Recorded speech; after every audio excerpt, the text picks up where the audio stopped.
According to the Human Development Atlas made by the United Nations, Brazil is the second more unequal country in the world, only behind Botswana.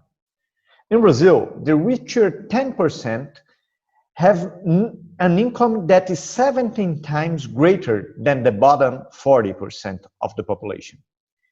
This inequality comes from historical factors such as slavery, which Brazil was the last American country to abolish.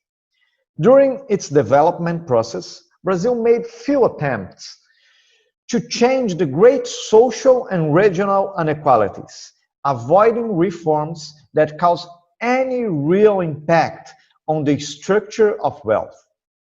In recent years, during the 2000s until 2014, Brazil started to address some of those inequalities, mainly by increasing the expenditure on social transfers and creating new jobs. But the lack of a major reform in the tax system, which is very regressive in Brazil, and on the property regime, limited the reach of the distributive effort. Since 2015 onward, Brazil inequalities start to rise again, as a result from the Great Economic Depression that lasts until 2020. The coronavirus crisis reached Brazil in a moment of great unemployment, rise in the poverty, and the comeback of hunger. Brazil was already in a social crisis, and the coronavirus came to enhance it, affecting mostly the poorest part of the Brazilian society. According to IBGE, between 2014 and 2018, about 30 million Brazilians reached a situation of alimentary distress. It's like a full Venezuela being suddenly on the brink of hunger. In total, about 36% of Brazilian population lives in a situation of alimentary insecurity, which is more than in 2004.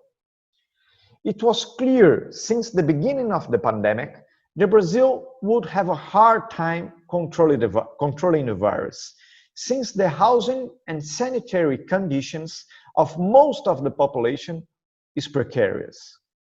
In 2019, more than 35 million people in Brazil didn't have access to pure and clean water, and about 45% of the population didn't have access to sanitation. The housing deficit in Brazil is about 7.7 million houses. So the call to stay at home made by some authorities was very hard to fulfill to millions of Brazilians. Even when people have homes, the conditions of living may be unsatisfactory, like it is the case in some of the favelas in Brazil.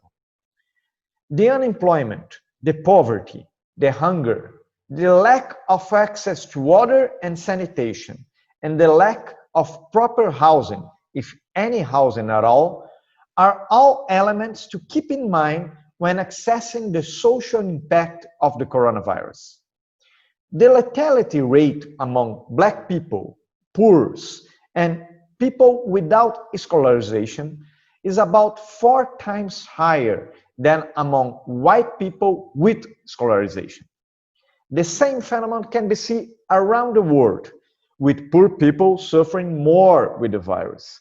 But the social abysm in Brazil makes this difference even higher. The social scenario was already bad. At the beginning of the pandemic, everyone expected that the inequalities would increase, given that the more vulnerable people should be hit harder by the unemployment and the loss of income. This actually happened, but was more than compensated by the only good thing that happened in Brazil during this period: the approval in the Congress, by pressure of the opposition, of a financial aid to the poor and unemployed. This policy alone was responsible for avoiding the worst case scenario in the economy and in social indicators. In the next video, we will discuss this policy and the dilemmas that it poses for the future of Brazil.